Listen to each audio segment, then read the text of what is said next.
সবাইকে আসসালামু আলাইকুম। আশা করি সবাই ভালো আছেন। আজকের টপিক হচ্ছে প্রায় আর কি অনেকে মেসেজ করে আমার ফ্রেন্ডসরা বা হচ্ছে যে অনেক সময় গ্রুপে আমি দেখি যে হচ্ছে যে কমন একটা কোশ্চেন যে রাশিয়াতে পড়াশোনা করে ভবিষ্যতে ইউরোপে বা উন্নত রাষ্ট্রগুলোতে হচ্ছে যেমন কানাডা বা আমেরিকা বা যুক্তরাজ্য বা অস্ট্রেলিয়া এগুলোতে আসলে মুভ করা সম্ভব কিনা। তো যেহেতু হচ্ছে যে আমি একজন শিক্ষার্থী, সেই শিক্ষার্থীর আমার যে অভিজ্ঞতা বা হচ্ছে আমার আশপাশের মানুষজনের যে অভিজ্ঞতা এগুলো নিয়ে আর কি আপনাদের সামনে তুলে ধরবো। আশা করি আপনাদের উপকারে আসবে। তো যেহেতু আমি একজন শিক্ষার্থী, তো প্রথমে আসি হচ্ছে যে শিক্ষার্থীদের মোটিভ নিয়ে আর কি, যে ভবিষ্যৎ প্ল্যান নিয়ে। আমিও যেহেতু হচ্ছে যে ভবিষ্যতে আমার প্ল্যান আছে যে ইউরোপে হচ্ছে যে শিফট করব বা ইউরোপে আমি আমার ইচ্ছা আছে যে পড়াশোনা করব। তো সেই দিক থেকে আপনাদের সামনে শেয়ার করি আসলে আমারই ইউনিভার্সিটিতে। আমি যেহেতু হচ্ছে বর্তমানে রুদেন ইউনিভার্সিটিতে আছি, আমার এখানে ব্যাচেলার শেষ, তো মাস্টার্স এখন রানিং অবস্থায় আছে। তো আমারই হচ্ছে যে ভার্সিটির সিনিয়র কিছু ভাই আপুরা আছে, তাদের কিছুটা গল্প আমি বলি। যে এক ভাই হচ্ছে যে তিনি এখন বর্তমানে যুক্তরাষ্ট্রে আছেন, ঠিক এইখানেই পড়াশোনা তিনি করতেন ঠিক 2 বছর আগে, সম্ভবত 2 বছর বা 2.5 বছর আগে। তো উনি হচ্ছে যে যুক্তরাষ্ট্রে চলে গেছেন এইখান থেকে, এবং হচ্ছে যে রিসেন্ট এক আপু এই বছরেই উনি হচ্ছে যে ইউরোপে ঘুরে আসছেন। হ্যাঁ, উনি নেদারল্যান্ড, এরপর হচ্ছে জার্মানি, স্পেন, ইতালি এগুলো সব কিছু ঘুরে আসছেন। সো আলটিমেটলি হচ্ছে যে মানে যারা যারা আপনাদের প্রোফাইল ভালো, ধরেন সাপোজ যে আপনি এখানে ব্যাচেলার করছেন বা মাস্টার্স করেন, ভবিষ্যতে যে আপনি ইউরোপে হচ্ছে শিফট করতে চান, মুভ করতে চান। হ্যাঁ, তো আর বর্তমানে যে হচ্ছে যে বাংলাদেশের অবস্থা, তো আমি যতটুকু দেখলাম যে জার্মানির যে অ্যাপয়েন্টমেন্ট সিস্টেম এটা পাইতে হলেও আপনার 2 বছর সময় লাগতেছে। আবার অন্য কান্ট্রি যদি বলি, তো সেগুলোও মোটামুটি সেম, হয়তো আপনার ইন্ডিয়া যেতে হবে। তো এর থেকে বেটার আপনি যদি হচ্ছে যে এইখানে পড়াশোনা শেষ করেন এবং এইখানে যদি আপনি টেম্পোরারি রেসিডেন্স নেন, এবং এই টেম্পোরারি রেসিডেন্স দিয়ে আপনি যে কোনো অ্যাম্বাসিতে আপনি অ্যাপ্লাই করতে পারবেন। সো এটা গেল একটা। এবং এইখানে অ্যাপয়েন্টমেন্ট পাইতে আপনার কোনো ধরনের হ্যাসেল নেই। 1 মাস আগে থেকে বা 1.5 মাস আগে থেকে অ্যাপ্লাই করবেন, দেখবেন যে 1-1.5 মাসের ভিতরে আপনি অ্যাপয়েন্টমেন্ট পেয়ে গেছেন। যদিও হচ্ছে যে অফিসিয়ালি হচ্ছে যে অ্যাম্বাসিগুলো অফ, কিন্তু হচ্ছে যে প্রতিটা অ্যাম্বাসি থার্ড পার্টিরে হচ্ছে যে তাদের কাজকর্ম দিয়ে দিছে। ধরেন যে জার্মানির অ্যাম্বাসি অফ মস্কোতে, কিন্তু এরা কি করছে যে একটা থার্ড পার্টি যে এজেন্সি আছে এর কাছে দিয়ে দিছে। তখন আমরা কি করব, ওই এজেন্সিতে হচ্ছে যে আমরা ডকুমেন্টস পাঠাবো, ওরা আবার সেই ডকুমেন্টস কি করবে, অ্যাম্বাসিতে পাঠাবে। জাস্ট এইভাবে আর কি চলতেছে রাশিয়ার মানে বর্তমান সিচুয়েশনগুলো। এবং সো ভবিষ্যতে হচ্ছে যে যারা যারা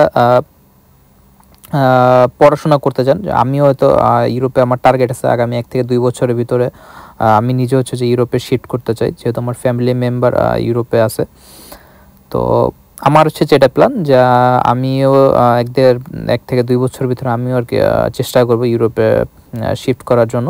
তো এর জন্য হচ্ছে যে আপনার অফিসিয়াল ডকুমেন্টসগুলো, যেমন হচ্ছে আপনার রেজিস্ট্রেশন বা এখানে টেম্পোরারি রেসিডেন্স বা পার্মানেন্ট রেসিডেন্স হলে আরও ভালো হয়। এরকম যে ডকুমেন্টসগুলো আছে আপনার academic documents, bank balance statement, এখানে যেমন হচ্ছে যে যারা অফিসিয়ালিভাবে কাজ করে, যেমন আমি অফিসিয়ালি কাজ করি, আমার একটা সুবিধা আছে যে আমার ট্যাক্স অটোমেটিক তারা কাইটে নিতেছে। বাংলাদেশে কী হচ্ছে, আপনার ট্যাক্স হয়তো আপনি দিতেছেন বা অনেকে অনেক কোম্পানি হয়তো সরকারি দিতেছে, যাই হোক আমি জানা নেই, কিন্তু আমি যেটা জানি যে বাংলাদেশে নিজের ট্যাক্স নিজে দিতে হয়, অনেকে তো দেয়ই না। সো আলটিমেটলি হচ্ছে এই কারণে বাংলাদেশ একটু হ্যাসেল হয়। কিন্তু এইখানের যে হচ্ছে যে ডকুমেন্ট, এগুলো তো আপনার ধরেন যে অটোমেটিক লিগাল, যে আপনি অফিসিয়ালি কাজ করতেছেন, আপনার ওই ট্যাক্স অটোমেটিক হচ্ছে সরকারে দিয়ে দেন আপনার অ্যাকাউন্টে ঢুকতেছে, বা এই যে ব্যাংক স্টেটমেন্ট অটোমেটিক আপনি পাই যেতেছেন। বা ধরেন বাংলাদেশে কয়জন হচ্ছে ব্যাংক কার্ড দিয়ে আপনার এই শাকসবজি কিনা বা হচ্ছে যে আপনার প্যান্ট শার্ট কিনা বা শপিং কার্ড ইউজ করে শপিংয়ের জন্য। কিন্তু এইখানে ধরেন আপনি খাইতে গেছেন, একটা কলম কিনতে গেছেন, যে কোনো কিছু আপনার ওই এক ব্যাংক কার্ডে আপনার সব কিছু হয়ে যেতেছে। সো আলটিমেটলি কী করতেছেন আপনি, যে আপনি চেষ্টা করবেন যে ব্যাংক মানে যে ব্যাংক অ্যাকাউন্ট শো করবেন, ওই ব্যাংক অ্যাকাউন্টে আপনি হচ্ছে গিয়ে টাকা পয়সা লেনদেন করবেন, যাতে হচ্ছে গিয়ে একটা স্টেটমেন্ট হয় যে আপনার টাকাগুলো লিগাল, বা আপনার হচ্ছে গিয়ে মানে কী বলে এটা, এনাফ আপনার অ্যাকাউন্টে টাকা আছে, বা হচ্ছে যে আপনি লেনদেন করতেছেন অ্যাকাউন্টে বসা না রেখা। সো এই কারণে আমার কাছে মনে হয় যে এইখান থেকে সুবিধা সব কিছু। এরপর আসে হচ্ছে অনেকে ঘুরতে যেতে চায় ইউরোপে। সো আমি যেমন বললাম যে আমার এক সিনিয়র আপু আমার ভার্সিটি সে হচ্ছে ইউরোপে ঘুরতে গেছিলো কয়েক মাস আগে। সো এটাও সম্ভব, যদি হচ্ছে যে মানে আপনি যদি ডিরেক্ট হঠাৎ করে ইউরোপের ভিসা চান তাহলে তো হবে না। সো আমার এক জুনিয়র আর কি, পাশে এক বর্ডারের দেশ ছিল, ও অ্যাপ্লাই করছিল, ওর রিজেক্ট করে দিছে। সো আমার কাছে মনে হচ্ছে যে আপনি আগে হচ্ছে যে এইখান থেকে সাপোজ ধরেন কি বলে আশপাশে যে কান্ট্রিগুলো আছে এগুলোতে আগে ট্রাই করবেন, যেমন হচ্ছে যে উজবেকিস্তান, কাজাখস্তান, কিরগিস্তান, এগুলো অ্যাম্বাসির মাধ্যমে দাঁড়াইলে ইজিলি আপনি হচ্ছে ভিসা পেয়ে যাবেন। বা আশপাশে মঙ্গোলিয়া আছে। এরপর ধরেন যে আপনি যদি বাংলাদেশ থাকা অবস্থায় যদি একটু চেষ্টা করে যদি ইন্ডিয়ার ভিসা একটু ঘুরে আসলেন, আশপাশ যারা যেহেতু আগামীতে আসবেন আশা করি হচ্ছে যে মানে দুই একটা কান্ট্রি যদি ঘোরা থাকে এতে কী হয় জানেন, ভবিষ্যতে যদি আপনি ইউরোপে একটু ট্যুর দিতে চান, এর মানে এই না যে আপনি ধরেন ট্যুর দিতে আসলেন না, এতে কী হবে জানেন, আপনার হয়তো ক্যারিয়ার গইরা গেল, হয়তো আপনি হয়তো ইউরোপে ঢোকার পর আপনার ব্যাক করলেন, হয়তো আপনার স্ট্রাগল বা আপনার ভবিষ্যৎ হয়তো গড়ে গেল, কিন্তু ভবিষ্যতে আমরা যারা আছি বা ভবিষ্যতে যখন আমরা ইউরোপের দিকে ঘুরতে যেতে যাব তখন ওই মেন্টালিটি থাকে যে অ্যাম্বাসির, যে বাংলাদেশ মানে হচ্ছে যে ওই নদী চালিয়ে যায়, বা বাংলাদেশ মানে হচ্ছে এরা ওভার স্টে করে। হ্যাঁ, বর্তমান নিউজ যদি দেখেন আপনারা যে বাঙালি সাউথ এশিয়ার যে কান্ট্রিগুলো আছে, সাপোজ ধরেন লাওস বা ভিয়েতনাম বা থাইল্যান্ড, এই দেশ কান্ট্রিগুলো আগে হচ্ছে যে ভিসা ফ্রি ছিল আমার জানা মতে, বা আপনি অনারেবল ভিসা পেতেন। এখন এখানেও আপনার হচ্ছে যে মানে নানান জটিলতা সৃষ্টি হয়ে গেছে, কারণ বাঙালি ওইখানে যেন আর যে আসতেছে না। সো আলটিমেটলি যদি সবাই নিজে চিন্তা করে, ভবিষ্যৎ প্রজন্ম আসলে মানে হুমকির মুখে পড়ে যাবে। সো বেটার হচ্ছে যে লিগাল পন্থা আর কি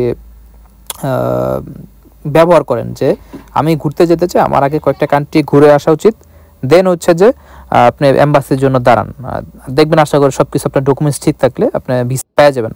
কারণ এখানে বেশিরভাগ আপনি লিগালভাবে জব করলে, লিগালভাবে হচ্ছে ট্যাক্স দিলে সব কিছু আপনার অটোমেটিক, মানে আপনি লিগালভাবে আপনার ডকুমেন্টসগুলো সাবমিট করবেন।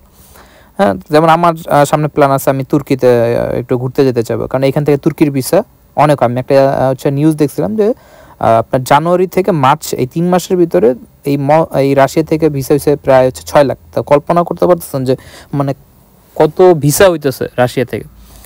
সো যারা ঘুরতে যেতে চান রাশিয়া থেকে, এটা একটা গাইডলাইন্স আপনাদের জন্য।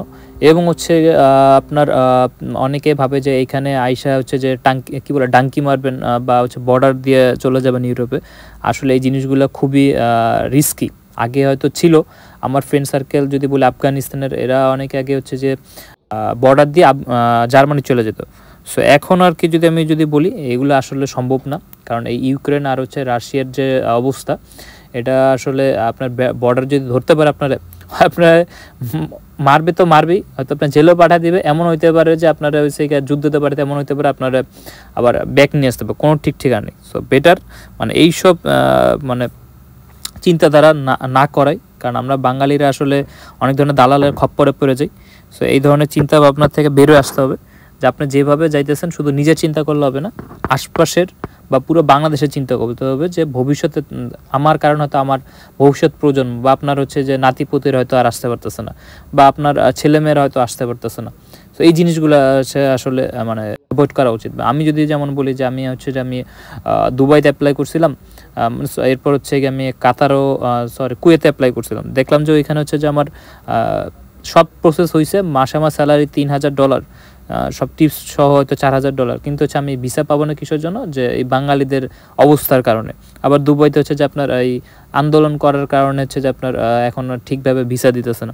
সো আলটিমেটলি একটা জিনিস মাথায় খেয়াল রাখবেন, যে একটা দেশে গেছেন সেই দেশের আইন কানুন মেনে চলবেন। এইটুকু অন্তত আপনাদের জানা উচিত যে একটা দেশে গেলে সেই দেশের আইন কানুন কেমন, বা সেই রাষ্ট্রটা কেমন, হ্যাঁ, সেই দেশের আবহাওয়া কেমন। শুধু দালাল বললো, আপনারা যদি কোনো কিছু যাচাই বাছাই না করেন, দিন শেষে আসলে বিপদটা আপনারই।